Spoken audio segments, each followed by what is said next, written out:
प्रिय विद्यार्थी, आप लोगों का जो है अभी आप लोगों का त्रिकोणमिति का क्लास जो है बेसिक से एकदम डेमो क्लास कराएंगे। ठीक है, तो आप लोग इसको ध्यान से देखिएगा और सभी एकदम ध्यान से कॉपी कलम लेकर ही बैठिएगा। ठीक है, तो काफ़ी महत्वपूर्ण यहाँ से बेसिक बात सिखाएंगे और इसके बाद चैप्टर के यानी बेसिक कंप्लीट कराने के बाद आपको चैप्टर के भी यानी सॉल्यूशन कराया जाएगा। ठीक है, तो आप लोग बिल्कुल ध्यान से देखिएगा। चलिए स्टार्ट करते हैं। देखिए, सबसे पहले यहाँ पर हम लिख देते हैं ट्रिग्नोमेट्री। ठीक है, ट्रिग्नोमेट्री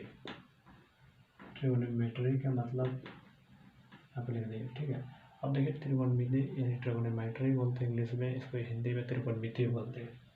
तो यहाँ पे ध्यान से देखिएगा, हो सकता है आपको शकल साफ हमको नहीं दिखता हो, उससे कोई फर्क नहीं पड़ता। यहाँ पे क्वेश्चन पर ध्यान दीजिएगा। ठीक है, तो देखिए ट्रिग्नोमेट्री का मतलब है, ट्री का मतलब क्या होता है? ट्री का मतलब होता है यहाँ पे 3। ठीक है, हो सकता है यहाँ पे हो सकता नहीं बोलते, यानी त्रि का मतलब होता है 3 और गोनों का मतलब होता है, यानी गोनों का मतलब क्या होता है? साइड होता है। ठीक है, और मेट्री का मतलब होता है मेजर। ठीक है, मेजर। तो आपको बता दें इसको हिंदी में क्या बोलते हैं। 3 को तो हिंदी में तीने बोलते हैं इस तरह से, और साइड को हिंदी में बोलते हैं आपको भुजा। ठीक है, उसका मेजर को बोलते हैं माप, माप बोलते हैं। ठीक है, माप मेजर मतलब समझते हैं माप होता है। अब बात है यहाँ पे इतना हो गया। ठीक, उसके बाद आपको फाइनली सब बताया जाए, अगर पूछा जाए आपसे कि विद्यार्थी, प्रिय विद्यार्थी बताइए कि इसमें जो है इस त्रिकोणमिति में आप किस चीज़ के बारे में पढ़ने वाले हैं, तो आप कहेंगे कि इसमें जो है ना 3 भुजाओं के कोण के और माप के बारे में पढ़ने वाले हैं। ठीक है, तो यहाँ पे लिख देते हैं इसमें फाइनली आप क्या चीज़ के बारे में पढ़ने वाले हैं? तीन भुजा। ठीक है, 3 भुजा और 3 भुजा और कोण के बारे में पढ़ने वाले हैं। ठीक है, 3 भुजा और कोण के बारे में पढ़ने वाले हैं इस त्रिभुज यानी कि त्रिकोणमिति चैप्टर में। अब बात है कि सर इस चैप्टर का मतलब कि सबसे पहले इसी चैप्टर के क्यों पढ़ाया जा रहा है, आखिर ऐसा क्या है? तो देखिए, इसमें आपको सिलेबस में ये चैप्टर है ना, लेकिन सिलेबस में तो बहुत सारा चैप्टर है, तो लेकिन आखिर इसी को क्यों पढ़ रहे हैं? त्रिकोणमिति चैप्टर के क्यों पढ़ रहे हैं आखिर? ठीक है, आखिर त्रिकोणमिति का ही चैप्टर क्यों पढ़ रहे हैं, ये आपके मन में सवाल होगा। ठीक है, तो देखिए आपके मन के जो सवाल है, तो इसमें हम आपको बता देते हैं कि त्रिकोणमिति में इस चैप्टर को पहले यानी कि आपको 10वां में यानी 10वीं में 10 था। ठीक है, 10वीं में इस चैप्टर को सबसे पहले इसलिए पढ़ा जाता है क्योंकि इस आपके एग्ज़ाम में, ठीक है, 2023 के एग्ज़ाम में हमने देखा यानी कि एनालिसिस किए, तो उसमें यानी कि लमसम 25% सवाल इसी चैप्टर से आते हैं। ठीक है, यानी मोटा मोटी का है बात, तो लगभग में 40 क्वेश्चन आपके एग्ज़ाम में इसी चैप्टर से आते हैं। इसलिए ये चैप्टर काफ़ी महत्वपूर्ण है, इसके लिए इसी को पहले यानी कि पढ़ना चाहिए। ठीक है, ताकि इसकी पकड़ आपको अच्छा से हो जाए, तो 40 में 40 आसानी से आप ले आएंगे। यानी अगर आपके सपना है 100/100 के, तो बिल्कुल आप ले आएंगे, निश्चित जुड़िएगा। ठीक है, सभी यहाँ पे महत्वपूर्ण सवाल कराया जाएगा और पूरा सॉल्यूशन के साथ और पूरा बेसिक के साथ। ठीक है, तो चलिए ध्यान से देखते हैं। और हाँ, इस चैप्टर के कहाँ कहाँ यूज है अभी सभी बताएंगे आपको। ठीक है, तो चलिए स्टार्टिंग करते हैं और आगे। अब देखिए, बात है कि यहाँ पर इस चैप्टर के कहाँ कहाँ यूज है, तो मैं आपको बता देता हूँ। आपको पता है यानी कि 9th में भी इसको पढ़े हुई है त्रिकोणमिति के, और 10th में आपको तो पढ़ना ही है। और इसका यानी 10th के अलावा कहाँ यूज है, तो हम बता देते हैं 10th के अलावा जो यूज है 11th में भी यूज है इसका, 12th में भी यूज है इसका, और आपको बता दें कि अदर यानी कॉम्पिटिटिव एग्जाम में भी इसका काफ़ी भूमिका है। ठीक है,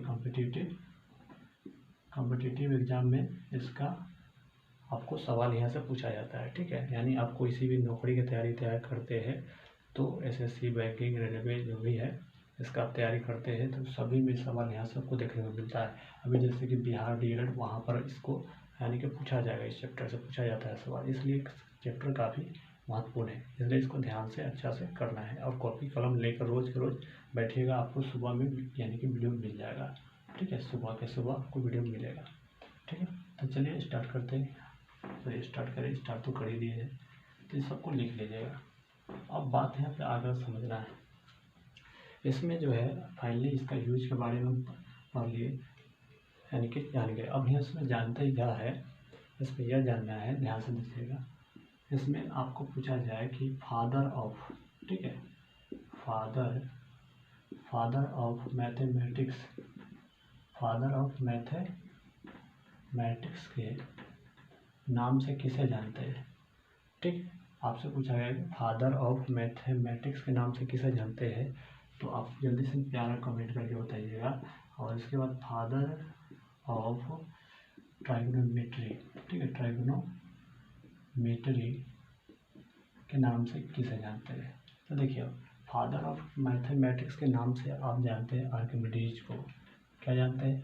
आर्किमिडीज को। यहाँ पे लिख देते हैं इसको, आर्किमिडीज को। और यानी फादर ऑफ ट्रिगोनोमेट्री जानते हैं किनको, तो हिप्पार्क्स, किसको? हिप्पार्क्स, समझ गए ना, ध्यान दीजिएगा, आर्किमिडीज, हिप्पार्क्स। अब इंग्लिश में ये हम लिखे हैं, तो हिंदी में आपको मैं समझा देता हूँ। यानी बोला गया है कि मैथमेटिक्स यानी गणित के पिता किसे कहा जाता है, तो आर्किमिडीज को। और फादर ऑफ यानी त्रिकोणमिति के पिता किसे कहा जाता है, तो आपको हिप्पार्क्स को। किसको? हिप्पार्क्स को याद रखिएगा, काफ़ी यानी कि महत्वपूर्ण है आपको बेसिक नॉलेज के लिए। ठीक है, तो ये बात आपको ध्यान में रखना है। अब बात है कि इस चैप्टर को बनाने में किसका किसका योगदान रहा है, ये भी जानना जरूरी है। तो देखिए, इनका जो योगदान है इस चैप्टर में, कौन कौन योगदान दिया है, यानी त्रिकोणमिति चैप्टर बनाने में किनका किनका योगदान है। तो देखिए, इनका योगदान है, जैसे थेल्स साहब जी का योगदान है। और आप कहते हैं थेल्स साहब के बाद आपको बोला जाता है पाइथागोरस जी का योगदान है इसमें, पाइथागोरस। ठीक है, और उसके बाद कहा जाए कि आर्यभट्ट जी का भी योगदान है इसमें। तो ये आपको ध्यान में रखना है, ये कॉपी में नोट करिएगा। आपसे कोई पूछे कि इस चैप्टर बनाने में किनका कितना योगदान है, तो थेल्स साहब के, पाइथागोरस जी के, आर्यभट्ट जी के। ठीक है, चलिए अब इसमें जानते हैं बात यह कि इसको जो है आखिर इस चैप्टर को पढ़ेंगे पहले क्यों, और इसका यूज कहाँ कहाँ है। ठीक है, तो चलिए यूज के बारे में तुम बताया है कि 12th में, 11th में, और आपको आगे एसएससी की नौकरी है उस समय भी यहाँ पे एसएससी में जैसे कि एडवांस पूछा जाता है, वहाँ पर ये वाला सवाल आपको देखने को मिलेगा। ठीक है, और इसको हटाते हैं, आप लोग नोट करते चलिएगा कॉपी में। ठीक है, उसके बाद यहाँ पे समझना है, ध्यान से देखिएगा। थोड़ा सा 1 मिनट वीडियो को रोक लेते हैं। चलिए, तो इसको मिटाने के लिए हम वीडियो को रोके थे, पॉज किए थे। अब जानते हैं कि इसका यूज क्या क्या है। यूज का मतलब होता है प्रयोग या उपयोग। ठीक है, अब इसका यूज कहाँ कहाँ होगा ये समझते हैं। जैसे कि आप देखे होइएगा एक खंबा, ठीक है, तो ये खंबा है और इसका आप मान के चलते यहाँ तक की दूरी है। ठीक है, मान के चलते दूरी इसका 30 है। ठीक है, और यहाँ पर से इसका ये वाला एंगल आपका मान के चलते यहाँ पे 30 डिग्री है। यहाँ पे इसका नाम रख देते ए, इसका नाम रखते बी, इसका नाम रखते सी। ठीक है, अब बात यहाँ पे यह समझना है हमको कि क्या इसका हम ऊंचाई ज्ञात कर सकते हैं। इसमें क्या आपसे पूछा जाए, क्या इसका आप ऊंचाई ज्ञात कर सकते हैं, थीटा दिया रहे और दूरी दिया रहे, तो क्या ऊंचाई ज्ञात कर सकते हैं, तो आप बोलेंगे यस ज्ञात कर सकते हैं। एक और सवाल हम आपसे पूछते हैं कि बताइएगा, अगर आपको यहाँ पर एक ये वाला एंगल दे दिए, ठीक है, तो यहाँ पे ए है, यहाँ पे बी है, यहाँ पे सी है, ये आपका 60 डिग्री है, और ये आपको ऊंचाई दिया है, मान के 20 दिया है, 20 मीटर। तो क्या दूरी आप ज्ञात कर सकते हैं, तो आपका जवाब होगा यस सर। ठीक है, तो इसका दूरी ज्ञात कर सकते हैं। ठीक है, तो ये बात आपको ध्यान में रखना है। यानी इसमें बात यह समझना है कि आखिर क्या ज्ञात करना है। तो देखिए, इसका यूज में हम बता देते हैं।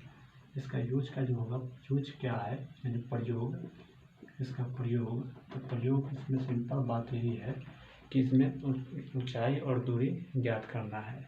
ठीक है, यानी यहाँ पे बोल देते हैं, इसका देखिए त्रिभुज में ऊंचाई और दूरी